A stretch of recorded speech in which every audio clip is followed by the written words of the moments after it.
तो कई बार ब्लॉकेजेस इस तरह के होते हैं जहाँ पर कैल्शियम अधिक होता है, मल्टीपल जगह ब्लॉकेजेस होते हैं, मेन आर्टरीज में ब्लॉकेजेस होते हैं। तो कभी भी आपको झिझकना नहीं चाहिए। आपको छोटी से छोटी भी अगर क्वेरी है तो आप अपने डॉक्टर से मिलिए, उनसे पूछिए और हम लोग हमेशा ऐसे में आपकी हेल्प करेंगे। आप 3 मंजिल सीढ़ियाँ चढ़कर चले जाते थे, लेकिन पिछले कुछ दिनों से आपको दूसरी मंजिल के बाद रुकना पड़ता है, आपको थकान होने लगती है, आपको छाती के बीचों बीच के हिस्से में ऐसा लगता है कि यहाँ कुछ दबाव हो रहा है, कोई जकड़न हो रही है, कोई ऊपर से वजन रखता है। और कोलेस्ट्रॉल का ट्रीटमेंट हमेशा चलता है। हम दवाइयों से सिर्फ इन्हें कंट्रोल कर सकते हैं, क्योर नहीं कर सकते।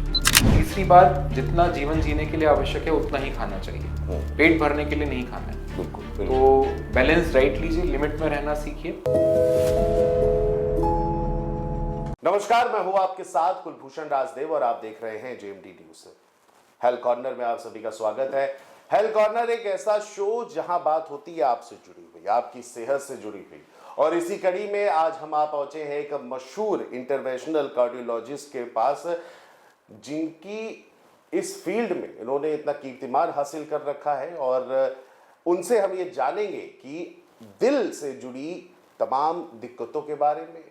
आज जो दिल की बीमारी आज यंग एज में शुरू हो जाती है, आखिर इसकी वजह क्या है, हर एक पहलू पे बात करेंगे। हमारे साथ है डॉक्टर अभिनीत गुप्ता जी। डॉक्टर अभिनीत, आपका बहुत बहुत स्वागत है हेल्थ कॉर्नर में। देखिए, मेरा जन्म इटावा में हुआ था और उसके बाद मैंने अपनी जो MBBS है वो मेरठ मेडिकल कॉलेज से पूरी की। उसके तत्पश्चात मैंने अपना MD medicine Agra medical college से पूरा किया है। और उसके बाद मैंने अपना जो DM की पढ़ाई है वो all India institute of medical sciences new Delhi से पूरी की है। इसके पश्चात मैंने 2 वर्ष करीब मैक्स साकेत दिल्ली में वर्क किया था और फिर मैं करीब 2017 से यहाँ कानपुर में रेजेंसी हॉस्पिटल से जुड़ा हुआ हूँ। तो मैं अपनी सारी सेवाएं रेजेंसी हॉस्पिटल में देता हूँ और मेरा लाजपत नगर में एक क्लिनिक भी है। जी बिल्कुल।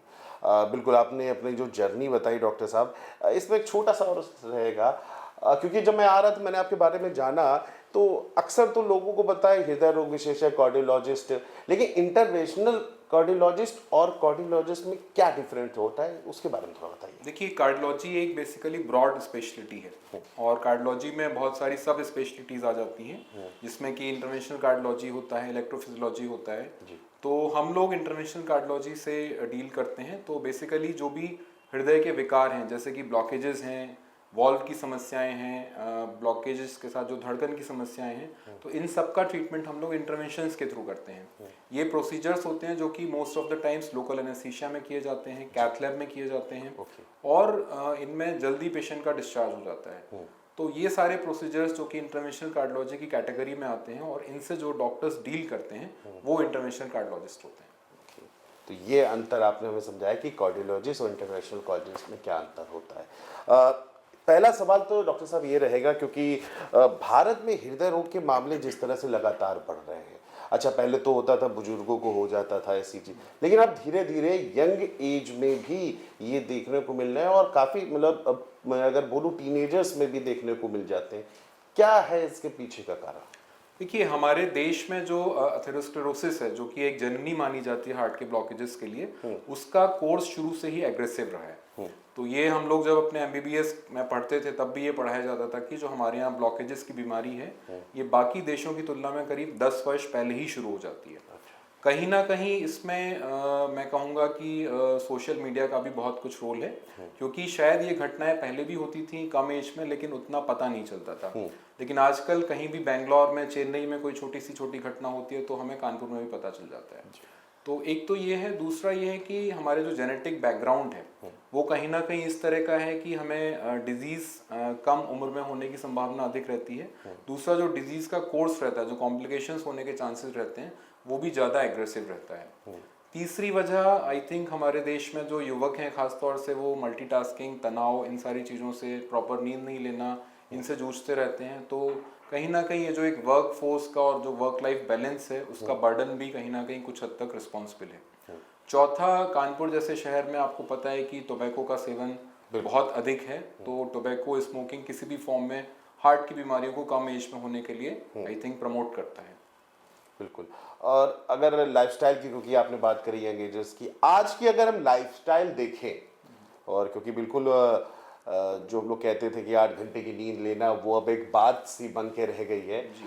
लाइफस्टाइल में सबसे रीजनेबल क्या रहेगा कि पता चले यही सबसे ज़्यादा प्रॉब्लम करता है पूरे चीज़ को? पर्सनली मैं अगर बताऊं तो मेरे जो पेशेंट्स आते हैं जिनको कि कम एज में हार्ट अटैक होता है और जिनमें कि और कन्वेंशनल रिस्क फैक्टर्स नहीं होते, जैसे कि उन्हें डायबिटीज़ नहीं होती है, उन्हें स्मोकिंग की हिस्ट्री नहीं होती है, उनके परिवार में कम एज में हार्ट प्रॉब्लम्स होने की हिस्ट्री नहीं है, तो कहीं ना कहीं मैं फील करता हूँ कि वो सब तनाव से ग्रसित होते हैं। तो मुझे लगता है कि तनाव या स्ट्रेस एक ऐसा रिस्क फैक्टर है जिसे किसी ब्लड टेस्ट से, किसी हार्ट के टेस्ट से मेजर नहीं किया जा सकता। बिल्कुल। और ये उस पर्टिकुलर इंसान को ही पता रहता है कि वो कितने बड़े तनाव से जूझ रहा है या ग्रसित है। बिल्कुल। तो हम लोग हार्ट अटैक की जब शुरुआत की बात करते हैं कि कैसे पैथोलॉजी, कैसे उनका डेवलपमेंट होता है हार्ट अटैक्स का, तो उनमें एक हम लोग टर्म यूज करते हैं ट्रिगर होना, कि एक आर्टरीज के अंदर कहीं ना कहीं कोई अल्सर बनता है, प्लाक होता है, वो रप्चर कर जाता है, लेकिन उसके लिए एक ट्रिगर की आवश्यकता होती है। तो ये trigger most of the times मुझे लगता है कि अनएकस्टम्ड स्ट्रेस या ऐसा स्ट्रेस, ऐसा तनाव जिसकी कि हमारे शरीर और हमारे हार्ट को पहले से हैबिट नहीं थी, शायद उसकी लिए वो हम प्रिपेयर्ड नहीं थे। तो ये तनाव मानसिक तनाव भी हो सकता है, ये तनाव फिजिकल स्ट्रेस भी हो सकता है, ये तनाव एक इमोशनल स्ट्रेस भी हो सकता है। तो कहीं ना कहीं ये तनाव एक बड़े ट्रिगर का कार्य करता है और यहीं से हार्ट अटैक की शुरुआत हो जाती है। बेसिक कॉन्सेप्ट यहीं से शुरू हो जाता है। डॉक्टर साहब देखिए, अक्सर यही कहा जाता है हार्ट अटैक आ गया, नॉर्मल बोलचाल की भाषा में हर हार्ट से जुड़ी बीमारी को जब कुछ दिक्कत होती है हार्ट अटैक लग रहा है, लेकिन कई मैंने चीज़ें सुनी हार्ट अटैक और कार्डियक अरेस्ट में क्या डिफरेंस होते हैं इससे? बिल्कुल, ये दोनों अलग अलग बीमारियां हैं। देखिए, हार्ट अटैक का मतलब होता है कि हार्ट की जो ब्लड सप्लाई है, जो कि हार्ट को आर्टरीज से मिलता है। हार्ट में 3 आर्टरीज होती हैं, 2 लेफ्ट साइड में होती हैं, एक राइट साइड में होती है, जो कि हार्ट खुद सुचारू रूप से कार्य करता रहे उसके लिए हार्ट को ब्लड पहुंचाने का कार्य करती हैं।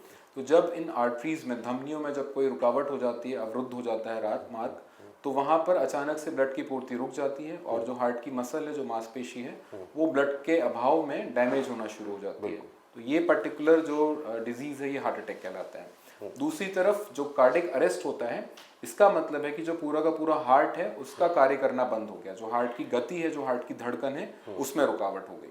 तो ये इसके पीछे वजह हार्ट अटैक भी हो सकती है और इसके पीछे कोई और वजह भी हो सकती है, जैसे कि हार्ट में ब्लॉक्स आ जाना, हार्ट की मसल अचानक से रप्चर कर जाए, हार्ट की झिल्ली में अचानक से पानी भर जाए। तो हार्ट अटैक और हार्ट अरेस्ट दोनों में डिफरेंस होता है। सारे हार्ट के जो अरेस्ट होते हैं वो हार्ट अटैक से नहीं हो सकते हैं, और दूसरा, कभी कभी हार्ट अटैक का यदि समय पर इलाज नहीं किया जाए तो वो कार्डियक अरेस्ट में बदल सकता है। तो ये दोनों डिफरेंस चीजें होते हैं। कार्डियक अरेस्ट बेसिकली एक मेडिकल इमरजेंसी है, जिसमें यदि हमने समय रहते सीपीआर नहीं स्टार्ट किया, हार्ट को दोबारा से नहीं शुरू किया, तो शायद ये जानलेवा हो सकता है। इस पर भी कुछ समय होता है क्या, 1 घंटे के भीतर या? बिल्कुल, देखिए, हार्ट का जब अरेस्ट होता है तो सेकंड्स में बात होती है। अगर हमने कुछ सेकंड्स के अंदर ही पेशेंट के पंप, जो हार्ट है उसको पंप नहीं किया, उसको सीपीआर द्वारा रिवाइव नहीं किया, या जो पर्टिकुलर कॉज जिसकी वजह से कार्डियक अरेस्ट हुआ है उस कॉज को नहीं रिवर्स किया, तो शायद वो जानलेवा साबित हो सकता है। दूसरी तरफ जो हार्ट का अटैक होता है, जिसको कि हम हृदयाघात कहते हैं, उसमें ये पीरियड थोड़ा लंबा होता है। उसमें ये पीरियड करीब कुछ घंटों का होता है, जैसे कि हम गोल्डन आवर्स या विंडो पीरियड कहते हैं। तो शुरुआती 6 से 12 घंटे का समय हार्ट अटैक होने के बाद इंपॉर्टेंट होता है। इस समय में जो बंद कॉर्नरी आर्टरी है, जो ब्लॉक कॉर्नरी आर्टरी, यदि उसे ओपन कर दिया जाए तो शायद हार्ट की मसल को डैमेज होने से बचाया जा सकता है। तो ये अंतर है। अच्छा, लोगों के अंदर अभी भी ये बड़ा प्रॉब्लम्स होती है, लोग इतना कार्डियक अरेस्ट और हार्ट अटैक को एक ही मानते हैं, एक जैसा ही सुनने में लगता है, और वही कहते हैं कि 1 घंटे के भीतर भीतर, ये आम जो लोगों में है। और आपका बहुत बहुत थैंक यू डॉक्टर साहब, आपने ये जो चीज़ क्लियर की, ये मुझे लगता है जब लोग इसको समझेंगे, जानेंगे कि हार्ट अटैक और कार्डियक अरेस्ट में डिफरेंट क्या होता है, दोनों में गोल्डन आवर्स और गोल्डन सेकंड का भी डिफरेंस होते हैं। बिल्कुल बिल्कुल। डॉक्टर साहब, एक अगला प्रश्न मेरा आपसे ये रहेगा, क्योंकि हार्ट डिसीजेस के शुरुआती ऐसे संकेत या लक्षण क्या होते हैं जिसे लोग अक्सर नजरअंदाज कर देते हैं? मैं कहूँगा कि जो आपकी दैनिक दिनचर्या है, यदि उसमें आपको बदलाव महसूस होने लगा है, जैसे कि उदाहरण के तौर पर आपका घर 3रे माले पर है, आप 3 मंजिल सीढ़ियाँ चढ़कर चले जाते थे, लेकिन पिछले कुछ दिनों से आपको दूसरी मंजिल के बाद रुकना पड़ता है, आपको थकान होने लगी है, या आपको छाती के बीचों बीच के हिस्से में ऐसा लगता है कि यहाँ कुछ दबाव हो रहा है, कोई जकड़न हो रही है, कोई ऊपर से वजन रख रहा है। तो ये जो इस तरह के सिम्टम्स होते हैं जो कि आपकी दिनचर्या में अचानक से बदलाव पैदा कर देते हैं, और आपको ऐसा महसूस होता है कि आपकी जो फंक्शनल कैपेसिटी है वो अचानक से कम हो गई। तो ये मुझे लगता है एक बहुत इंपॉर्टेंट सिम्टम है, एक इंपॉर्टेंट वार्निंग साइन है, रेदर मैं कहूँगा। सिमिलरली अगर आपको कोई फिजिकल एक्टिविटीज़ करने पर, दैनिक दिनचर्या के कार्य करने पर, तेज चलने पर आपको लगता है कि आपकी सांस फूलना शुरू हो गई, आपको सीने के बीचों बीच के हिस्से में दबाव होना महसूस होने लगा, तो ये सिम्टम्स भी कहीं ना कहीं हार्ट के ब्लॉकेजेस की तरफ पॉइंट आउट करते हैं। तो इन सिम्टम्स को नज़रअंदाज नहीं करना चाहिए। एक और बात मैं कहना चाहता हूँ जो मैंने अपने प्रैक्टिकल एक्सपीरियंस में देखा है कि कुछ ऐसे लोग जिनको कि बहुत ज़्यादा एसिडिटी होती है, हाइपर एसिडिटी होती है, गैस की समस्या होती है, लोग कहते हैं आकर कि साहब गैस जो है यहाँ फंस गई, गैस बाहर नहीं निकल रही, डकार बहुत आ रही है। तो कहीं ना कहीं जो रिस्क वाले लोग हैं जिनको कि डायबिटीज़ है, ब्लड प्रेशर है या पहले से हार्ट की बीमारियां रह चुकी हैं, अगर उनको ऐसा लगता है कि उनको बहुत हाइपर एसिडिटी हो रही है, बार बार गैस फंस रही है, बार बार डकार बाहर नहीं आ रही है, तो ये भी सिम्टम एक इम्पॉर्टेंट संकेत है कि ये कहीं ना कहीं ब्लॉकेजेस या एंजाइना की तरफ पॉइंट आउट कर सकता है। तो इसे सिर्फ गैस का दर्द समझ के घर में मत बैठे रहिए, प्रॉपर अपने हार्ट का चेकअप कराइए और अपने डॉक्टर से मिलिए। बिल्कुल, मतलब जो गैस्ट्रोसाइटिस वाली प्रॉब्लम्स है ये आगे चल के बहुत ज़्यादा ओवरलैप है गैस्ट्रिक सिम्टम्स में और कार्डिक सिम्टम्स में। तो कई बार इवन डॉक्टर्स भी हम लोग मिस कर देते हैं कि ये सिम्टम्स हमें लगता है इनिशियली कि गैस के हैं, बट लेटर ऑन पता चलता है कि ये सिम्टम्स तो हार्ट के थे। बिल्कुल, तो डॉक्टर साहब आपने ये और अच्छी बात बताई कि गैस से रिलेटेड इश्यूज में भी हमें हल्के में नहीं लेना चाहिए उसका, और टाइम टू टाइम हमें चेकअप जो है ईसीजी या जो भी हेल्थ से रिलेटेड चीज़ें हैं उसको चेकअप कराते रहना चाहिए। बिल्कुल। एक सवाल और आता है डॉक्टर साहब कि अक्सर कहा जाता है महिलाओं में और पुरुषों में हार्ट अटैक को लेकर या कार्डियक अरेस्ट को लेकर क्या डिफरेंस होता है इसको? शुरुआत में ये माना जाता था कि जो हार्ट अटैक है ये मेनली पुरुषों की बीमारी है, लेकिन लेटर ऑन जब हमने स्टडीज देखी over the period of time तो ये समझ में आया कि ये महिलाओं में भी इक्वली अफेक्ट होता है। तो पहले जो सेक्स का डिस्क्रिमिनेशन था कि पुरुष ज़्यादा प्रोन रहते हैं हार्ट की बीमारियों के लिए, अब वो पूरी तरह से ख़त्म हो चुका है। दूसरा, महिलाओं में एक और चीज़ होती है कि महिलाओं में जो आउटकम्स होते हैं, जो बीमारियां हार्ट की होती हैं उनके जो आउटकम्स होते हैं वो पुरुषों की तुलना में कहीं अधिक खराब होते हैं। उसके पीछे क्या वजह है? दो वजह है। पहली वजह यह है कि जो महिलाओं में सिम्टम्स होते हैं वो कई बार उतने क्लासिकल या टिपिकल सिम्टम्स नहीं होते, जैसे कि हार्ट अटैक के या एंजाइना के पेन के होते हैं। सिम्टम्स कई बार नॉन स्पेसिफिक हो सकते हैं, सिर्फ चक्कर आ सकता है, वॉमिटिंग हो सकती है, थकान महसूस हो सकती है, ऐसा लगता है कि आज काम करने का जी नहीं कर रहा। तो ये सिम्टम्स कई बार महिलाएं ओवरलुक कर देती हैं। फैमिली प्रेशर्स हैं, सोशल प्रेशर्स हैं, मल्टीपल रीजंस की वजह से डायग्नोसिस होने में देर हो जाती है। दूसरा ये भी होता है कि महिलाओं में कई बार एक सोशल स्टिग्मा रहता है, तो शायद पुरुषों को जल्दी डॉक्टर के पास लेकर जाया जाता है रेदर देन महिलाओं को, तो कई बार इस वजह से भी डिले हो जाता है। और तीसरा ये है कि स्पेशली मीनोपॉज के बाद महिलाओं में जो चेंजेस होते हैं, हार्मोनल चेंजेस, उसकी वजह से वो ज़्यादा प्रोन हो जाती हैं हार्ट के ब्लॉकेजेस के लिए, एथेरोस्क्लेरोसिस के लिए। तो महिलाओं को भी आज की डेट में उतना ही जागरूक रहने की ज़रूरत है, और इस तरह के कोई भी सिम्टम्स लगते हैं तो उसको इमीडिएटली आपको घर में डिस्कस करना है, अपने डॉक्टर से डिस्कस करना है और अपना एक प्रॉपर चेकअप कराना चाहिए। मतलब महिलाओं का जो हार्ट अटैक या हार्ट डिसीजेज होती है वो पुरुषों से ज़्यादा ही खतरनाक है डेफिनेटली, क्योंकि जब हार्मोन्स चेंज होते हैं तो ये चीज़ें और ज़्यादा बढ़ जाती हैं, एग्रेसिव फॉर्म ले लेती हैं। बिल्कुल। महिला पुरुषों की बात हो गई, डॉक्टर साहब थोड़ा सा युवाओं पे आते हैं, क्योंकि भारत एक युवा देश है और आप इतने सालों से प्रैक्टिस कर रहे होंगे और आई एम श्योर कि आपको ज़्यादातर यंग एजेस में आजकल दिक्कतें ज़्यादा आ रही होंगी। तो क्या है इसके पीछे का कारण कि युवाओं में हार्ट अटैक की जो बढ़ती घटनाएं हो रही हैं?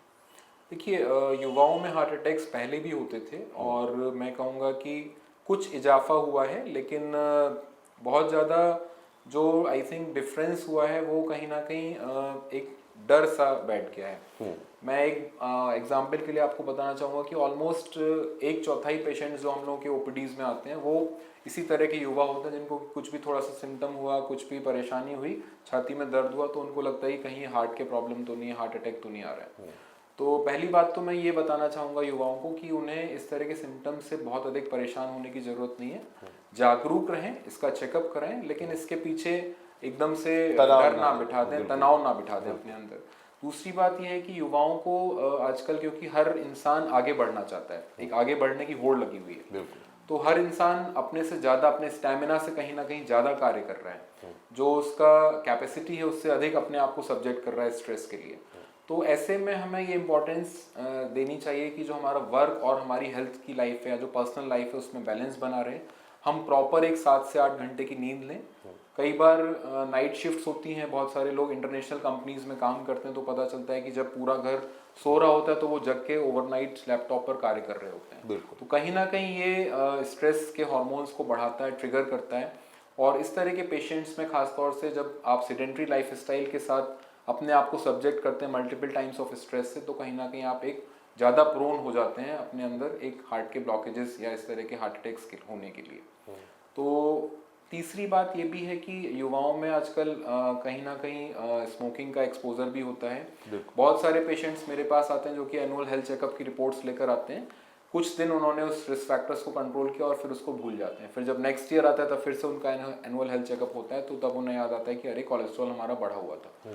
तो मेरा मैसेज यही है कि जो हमारे नॉन रिस्क फैक्टर्स हैं जिन्हें कि हम आसानी से कंट्रोल कर सकते हैं, जैसे कि हमारा बॉडी वेट, हमारा ब्लड का कोलेस्ट्रॉल, हमारा ब्लड का शुगर, हमारा ब्लड प्रेशर लेवल या प्रॉपर नींद लेना, तो इन सारी चीज़ों को हमें एग्रेसिवली कंट्रोल करके रखना चाहिए। रेगुलर वे में अपना चेकअप कराते रहना चाहिए। तो कहीं ना कहीं हम अगर इन चीज़ों पे ध्यान देंगे तो शायद जो युवाओं में हार्ट की प्रॉब्लम्स देखने में आगे बढ़ रही हैं, तो हम उनमें कहीं ना कहीं कुछ लगाम लगा पाएंगे।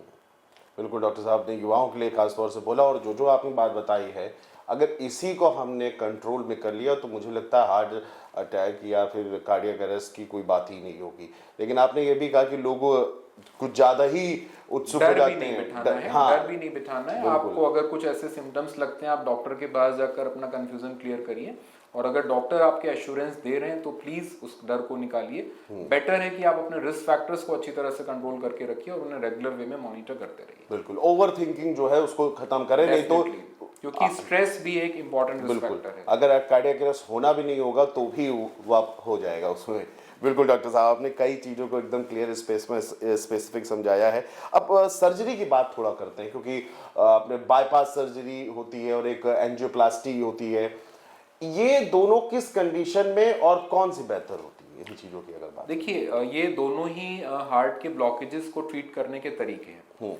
ऐसा नहीं कह सकते हैं कि एक प्रोसीजर दूसरे से बेहतर है। इसमें हमें पेशेंट स्पेसिफिक कॉन्टेक्स्ट में देखना होता है। किसी पर्टिकुलर मरीज के लिए हो सकता है बाईपास सर्जरी बेहतर हो, किसी दूसरे पर्टिकुलर मरीज के लिए शायद एंजियोप्लास्टी बेहतर हो।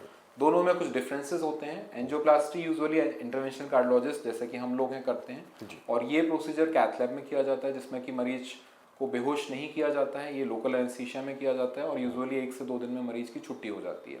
बेसिकली जो यहाँ पर ब्लॉकेज है कॉर्नरी आर्टरीज के अंदर, वो हम एक्सरे में देख लेते हैं। वहाँ पर एक वायर क्रॉस करते हैं, उसको बैलून से क्लियर करते हैं, और उसके बाद दोबारा वहाँ ब्लॉकेज ना बन जाए इसके लिए एक ड्रग एलुटिंग स्टेंट वहाँ प्लेस कर देते हैं। तो ये प्रोसीजर होता है एंजियोप्लास्टी। जो बाईपास का प्रोसीजर होता है ये कार्डियक सर्जन करते हैं, जो कार्डियोथोरेसिक वैस्कुलर सर्जन्स होते हैं, और ये एक ऑपरेटिंग रूम में किया जाता है जिसमें कि मरीज को बेहोशी दी जाती है। करीब 4-5 घंटे की प्रक्रिया होती है, और उसके बाद 1-2 दिन आईसीयू में रहने के बाद 3-4 दिन में पेशेंट फिर घर पे जाने के लिए डिस्चार्ज के लायक हो जाता है।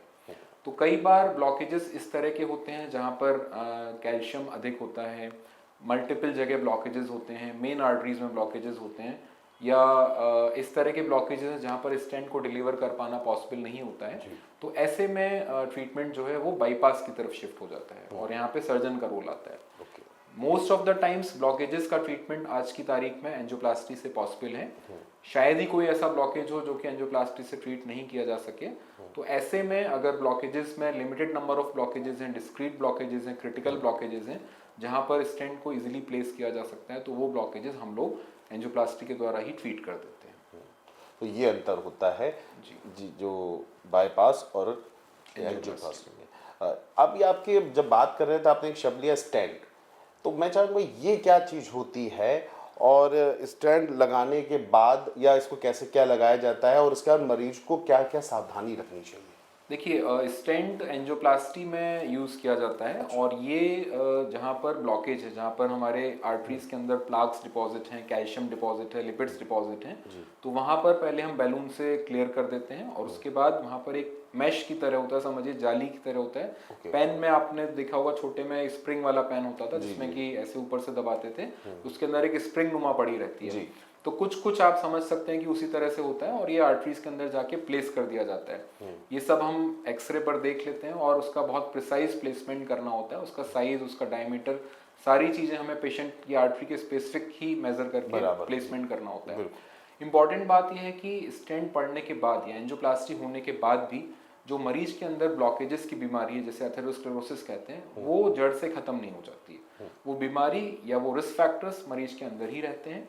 इसलिए एंजियोप्लास्टी होने के बाद भी मरीज की दवाइयाँ, खासतौर से ब्लड पतला करने की दवाइयाँ चलती रहती हैं। शुरुआती 6 से 12 महीने में दवाइयाँ थोड़ी अधिक होती हैं, हमें ज़्यादा इंटेंसिटी में ब्लड थिनर्स देने होते हैं, और एक बार जब 1 साल हो जाता है, स्टेंट स्टेबलाइज हो जाता है, उसके बाद फिर जो दवाइयाँ हैं वो कम हो जाती हैं, लेकिन दवाइयाँ कभी बंद नहीं होती हैं। तो एंजियोप्लास्टी होने के बाद या स्टेंट पड़वाने के बाद आपको दवाइयाँ सुचारू रूप से कंटिन्यू करते रहना चाहिए और निरंतर डॉक्टर का चेकअप कराते रहना चाहिए। कई पेशेंट्स मुझसे आकर पूछते हैं कि स्टेंट पड़वा लिया हमने, इसकी लाइफ कितनी होती है? तो मैं उनको ये बताना चाहता हूँ कि स्टेंट की कोई पर्टिकुलर एक्सपायरी डेट नहीं होती है। ये आपके शरीर में पड़ने के बाद आपके शरीर का ही एक हिस्सा बन जाता है। आपको इसका ख्याल करना होता है, जो इसके अंदर ब्लॉकेज आने के जो कारक हैं, जो रिस्क फैक्टर्स हैं, उन्हें सप्रेस करके रखना होता है और निरंतर अपनी दवाइयाँ खाते रहना होता है। इसके साथ एक अच्छी हेल्दी लाइफ स्टाइल को भी फॉलो करना आवश्यक है। मतलब बिल्कुल है कि एक बार अगर स्टेंट लग गया तो उसके बाद आपको क्योर करना है, ये नहीं कि आप लापरवाह हो जाए। डेफिनेटली। बिल्कुल डॉक्टर साहब, एक चीज़ और पूछनी चाहते क्योंकि आपने कई चीज़ें बताई, एंजियोप्लास्टी से लेकर बाईपास से लेकर स्टेंट से लेकर, और आजकल ज़माना एआई का है, हर चीज़ में एआई आ गया है। और जब बाईपास के बाद एक आपने सर्जरी बताई है एंजियोप्लास्टी, जब वो इतनी हाईटेक हो गई है, मैं आपसे जानना चाहूँगा कि कार्डियोलॉजी के इस क्षेत्र में एआई और रोबोटिक्स का कितनी महत्वता बढ़ी है और क्या ये सफल हुआ है?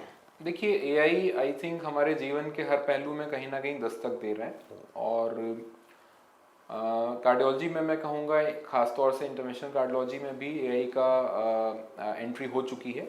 और बहुत सारे हम लोगों के जो इमेजिंग टूल्स होते हैं, जैसे कि हम एंजियोप्लास्टी करते हैं तो उसमें हम कुछ टूल्स यूज़ करते हैं, इंट्रावेस्कुलर अल्ट्रासाउंड, ओसीटी, जो कि हमें स्टेंट को प्लेस करने में, किस तरह का ब्लॉकेज है उसका असेसमेंट करने में काफ़ी हेल्प करते हैं। तो वहाँ पर एआई का ऑलरेडी यूज़ होता है, जिसमें कि एआई की वजह से मदद से हम ये पता कर सकते हैं कि आर्टरी का डायमीटर क्या है, स्टेंट हमें कितना लंबा प्लेस करना है, जो पर्टिकुलर ब्लॉकेज है वो क्या सॉफ्ट ब्लॉकेज है, उसमें कितना कैल्शियम है। तो ये सारा calculation machine automatically AI algorithm के बेस पे करके हमें दे देती है।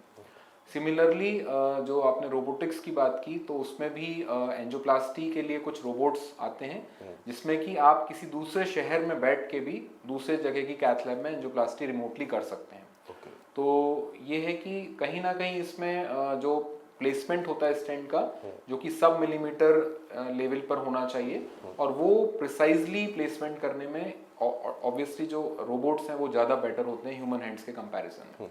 उसमें कोई डिस्टरबेंस नहीं होता, कोई बाहर से इंटरफेरेंस नहीं आती है। सिमिलरली जो बाईपास सर्जरी होती है वो भी रोबोटिक्स की मदद से होने लगी है, और इसमें जो रिकवरी टाइम होता है वो काफ़ी छोटा होता है।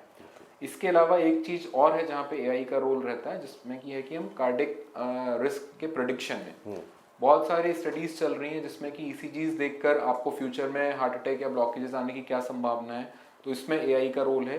इवन आपकी चेहरे को स्कैन करके, आपकी सिर्फ चेहरे की फोटो देखकर एआई से ये पता करने की कोशिश चल रही है कि स्कैन करके कि आपको फ्यूचर में हार्ट के ब्लॉकेजेस आने की या ब्लड प्रेशर होने की कितनी संभावना है। तो इस पे बहुत सारे लेवल्स पे कई सारे कंट्रीज में वर्क चल रहा है, और आई थिंक अगले 5 से 6 सालों में ये बहुत ज़्यादा गेम चेंजर रहेगा। बिल्कुल, एआई पूरी तरह से आ जाएगा और मतलब सर्जरी करने की भी जरूरत नहीं होगी, वो स्कैन करके आपको बता देगा। मैं कहूँगा कि हर पेशेंट क्योंकि एक अलग होता है, डिफरेंट होता है, तो ह्यूमन इंटरवेंशन हमेशा रहेगा, पूरे मेडिसिन में रेदर रहेगा, कभी भी ह्यूमन इंटरवेंशन को रिप्लेस नहीं। थोड़ी सहूलियत जो है वो मिल जाएगी, ऑब्वियसली प्रिसीजन बेटर हो जाएगा, आउटकम्स बेटर होने लगेंगे, तो वहाँ पे हमें इसका यूज करना चाहिए। बिल्कुल बिल्कुल बिल्कुल इसका यूज होना चाहिए, और क्योंकि अगर कहीं टेक्नोलॉजी से थोड़ी सी अगर सहूलियत मिले तो मुझे लगता है कि वो क्षेत्र जो है सबसे ज़्यादा आगे बढ़ता है। डेफिनेटली वो होना ही है। बिल्कुल बिल्कुल डॉक्टर साहब, आपने एआई से रिलेटेड चीज़ें बताई, और एआई की देखिए कहीं कहीं उसकी अच्छी चीज़ भी है और कहीं कहीं थोड़ा सा लॉस भी है या माइनस पॉइंट भी, खैर उस पर नहीं जाएंगे। लेकिन जो चीज़ अच्छी प्रगति होती है, और मेडिकल क्षेत्र में एआई और रोबोटिक्स ने काफ़ी प्रगति भी करी है, और आपने बिल्कुल जैसे बताया कि 5-6 साल में एक अच्छी चीज़ आ जाएगी जो व्यक्ति को बॉडी स्कैन, उसका हार्ट स्कैन करके बता देगी कि आगे चल के उसे इस तरह की बीमारी होगी नहीं, तो प्रिवेंशन पहले से ही शुरू हो जाएगा। बीपी के पेशेंट में अक्सर डॉक्टर साहब ये कहा जाता है, नमक चीनी थोड़ा सा संभल के, हार्ट हेल्थ के लिए, दिल की सेहत के लिए नमक और चीनी की मात्रा कितनी होनी चाहिए? देखिए समझने की बात यह है कि नमक और चीनी दोनों ही कहीं ना कहीं शरीर के लिए आवश्यक होते हैं। बिल्कुल। तो नमक का जो है सिंपल सा फंडा ये है कि अगर हम एक इंसान के लिए बात करें, चाहे वो हार्ट पेशेंट है चाहे वो हार्ट पेशेंट नहीं है, उन्हें मोटे तौर पे जो एक छोटा चम्मच होता है उतने नमक का सेवन 24 घंटे में करना चाहिए, जिसमें कि करीब 4 से 5 ग्राम नमक होता है, या सोडियम क्लोराइड बोले तो करीब 2 ग्राम होता है। ये WHO का और जो इंटरनेशनल सोसाइटीज हैं उनका रिकमेंडेशन है आम जनमानस के लिए। सिमिलर रिकमेंडेशन हार्ट पेशेंट्स के लिए भी अप्लाई होता है।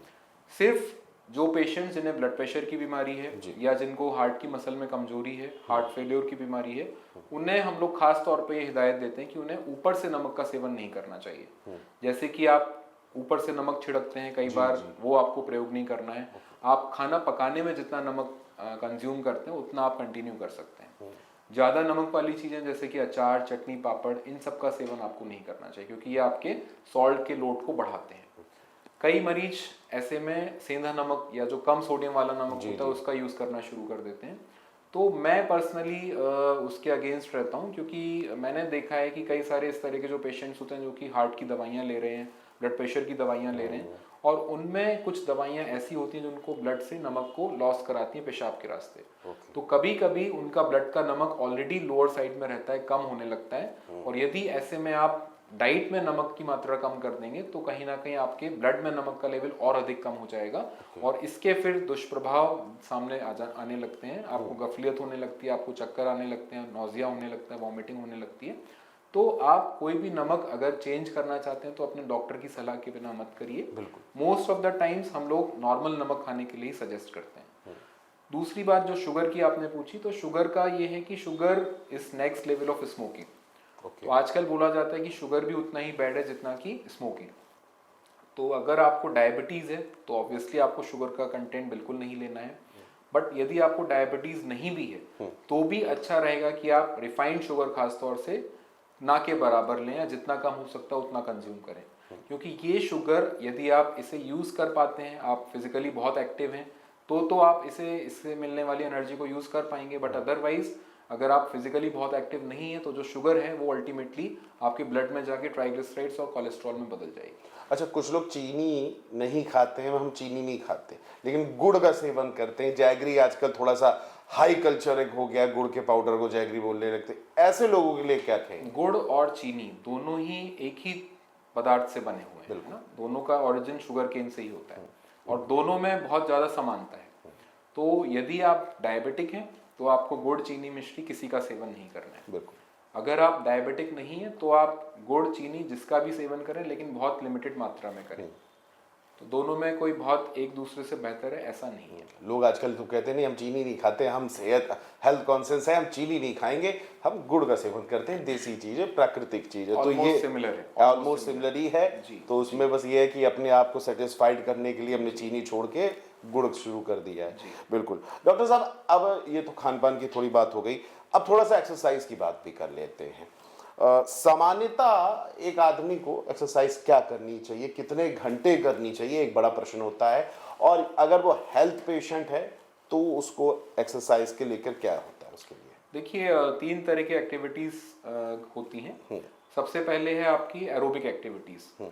तो हार्ट हेल्थ के लिए आप ब्लड प्रेशर है, डायबिटिक हैं, या वैसे भी आप एक मॉडरेट एज ग्रुप के वयस्क हैं, तो आपको करीब 30 से 45 मिनट कोई एरोबिक एक्टिविटीज करनी चाहिए, जिसमें कि आप नॉर्मल से तेज गति से वॉक कर सकते हैं, जिससे ब्रिस्क वॉकिंग कहते हैं। आप साइकिलिंग कर सकते हैं, ट्रेडमिल है आपके घर में आसपास तो वहाँ पर ट्रेडमिल कर सकते हैं। आप स्विमिंग, डांसिंग, कोई भी फिजिकल एक्टिविटीज कर सकते हैं। यूजुअली इसका जो ड्यूरेशन है वो करीब 30 से 45 मिनट होना चाहिए, और हफ्ते में करीब 5 दिन ये रिकमेंडेड है। दूसरा होते हैं आइसोमेट्रिक एक्सरसाइज। तो बिकॉज 40 साल के बाद क्या होता है कि हमारे शरीर में जो मसल मास है वो कम होना शुरू हो जाता है। तो ऐसे में हमें एक तो डाइट में प्रोटीन का इंटेक थोड़ा बढ़ाना चाहिए, और दूसरा अपनी मसल्स को स्ट्रेंथन करने के लिए, उनकी ताकत बनी रहे उसके लिए आइसोमेट्रिक एक्सरसाइज भी करनी चाहिए।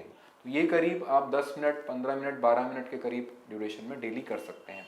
तीसरा होता है रिलैक्सेशन एक्टिविटीज, जैसे कि मेडिटेशन होगा, योगा हो गया, प्राणायाम हो गया। तो इनका भी एक अलग रोल है। ये आपके शरीर में जो पैरासिम्पैथेटिक नर्वस सिस्टम होता है उसे प्रमोट करते हैं और ये कहीं ना कहीं आपके स्ट्रेस लेवल को डाउन करते हैं, आपके ब्लड प्रेशर को डाउन करते हैं। तो इसका भी रोल है। तो आप करीब 15-20 मिनट के लिए डेली कुछ प्राणायाम या इस तरह की एक्टिविटीज कर सकते हैं। बिल्कुल डॉक्टर साहब, आपने बिल्कुल सही कहा, क्योंकि तनाव नहीं लेना है, तनाव ही पूरी तरह से हार्ट अटैक का सबसे बड़ा कारण है और हेल्दी लाइफस्टाइल जीतनी है और सबसे ज़्यादा खुश रहने की ज़रूरत है। बहुत बहुत शुक्रिया आपका हेल्थ कॉर्नर में अपना कीमती वक्त देने के लिए। तो ये थे हमारे साथ डॉक्टर अभिनीत गुप्ता जी, जो कि इंटरवेंशनल कार्डियोलॉजिस्ट हैं, और वो क्या होता है वो भी उन्होंने समझाया। दिल से जुड़ी हर एक बीमारी, हर एक सावधानी के बारे में हमने बात की। आशा करते हैं कि आपकी चर्चा आपको पसंद आई होगी। फिलहाल अभी के लिए इतना ही। देखते रहिए जेएमडी न्यूज़। नमस्कार।